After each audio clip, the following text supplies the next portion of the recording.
अहम खबर देंगे आपको। पीटीआई और जेयूआई के दरमियान पसे पर्दा होने वाली मुलाकातें रंग ले आई हैं।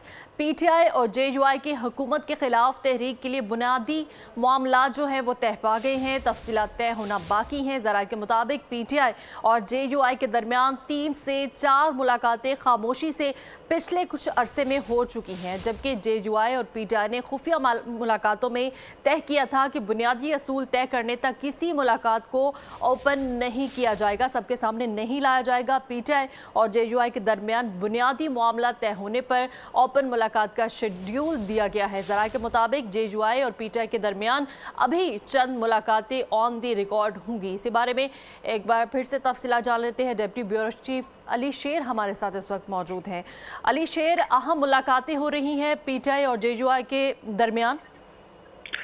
जी बिल्कुल, अपोजिशन लीडर उमर अयूब खान की क़यादत में पीटीआई का वफद आज रात 8 बजे मौलाना फजलुर रहमान से उनकी रिहाइशगाह पे मुलाकात करेगा और ये मुलाकात जो है वो इंतहाई अहम करार दी जा रही है। वजह उसकी है कि मुमकिन तौर पे अगली 3 से 4 जो ऑन रिकॉर्ड मुलाकातें होंगी, उन मुलाकातों के बाद जो है वो अपोजिशन का जो ग्रैंड अलायंस है उसकी तश्कील जो है वो सामने आ सकती है। इसमें सरदार अख्तर जान मैंगल जो है वो पहले मिल चुके हैं, मौलाना फजलुर रहमान को महमूद खान अशकज़ई मिल चुके हैं।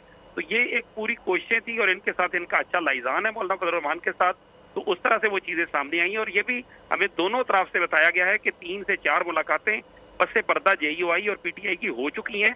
उनमें बुनियादी असूल तय कर लिए गए हैं कि हुकूमत के खिलाफ जो तहरीक है वो किस तरह से चलानी है और जो तहरीक तहफ़्फ़ुज़े आईने पाकिस्तान है उसमें किसका क्या हिस्सा होगा, किसकी को ओहदा क्या मिलेगा, मतलब इस तरह की डिटेल्स जो वो सब मिलकर तय करेंगे। लेकिन उनमें कुछ बेसिक बातचीत कर ली गई है, तफसीलात तय करना बाकी है, जिनके लिए अब ये ऑन द रिकॉर्ड मुलाकातें होंगी। और उसके बाद ज़राए का ये बताना है कि शायद अगली 3 से 4 मुलाकातों के बाद जो अपोजिशन की बातें हैं वो एक पेज पर और एक स्टेज पर जो है वो एक मुतहर्रिक किरदार अदा करती हुई नजर आएंगी।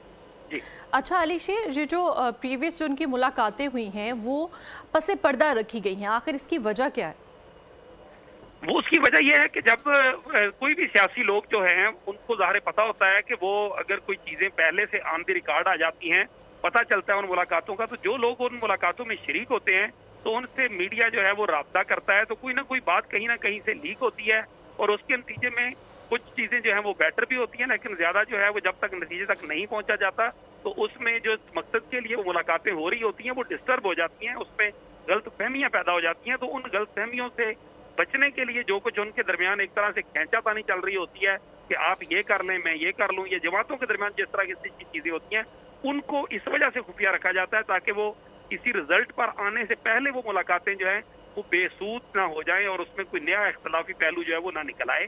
तो उससे बचने के लिए जेयूआई और पीटीआई ने 3 से 4 मुलाकातें पहले खुफिया की और उनमें बुनियादी जो प्रिंसिपल्स थे वो तय किए। अब ये ऑन द रिकॉर्ड मुलाकातें होना शुरू हो गई हैं और ज़राए का दोनों तरफ से, जेयूआई और पीटीआई दोनों तरफ से ज़राए का ये कहना है कि अब ज्यादा दिन नहीं लगेंगे।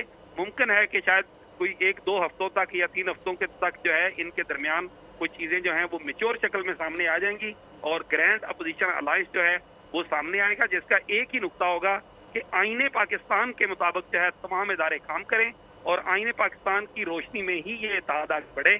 और ये बुनियादी एक असूल होगा और इसमें फिर तहरीक के क्या फेजेज होंगे, किस तरह मुश्तरका जलसे होंगे, बाकी चीजें कैसी होंगी, वो डिटेल्स अभी तय होना बाकी हो। जी बिल्कुल, पीटीआई और जेयूआई की मुलाकातें जो हैं वो रंग ले आई हैं और इन मुलाकातों में जो बुनियादी मामलात हैं वो भी तय पा गए हैं। और इस बारे में हमें डिप्टी ब्यूरो चीफ अली शेर तफसीलन आगाह कर रहे थे, बहुत शुक्रिया। सब्सक्राइब करें और बेल दबाएं ताकि कोई खबर रह न जाए।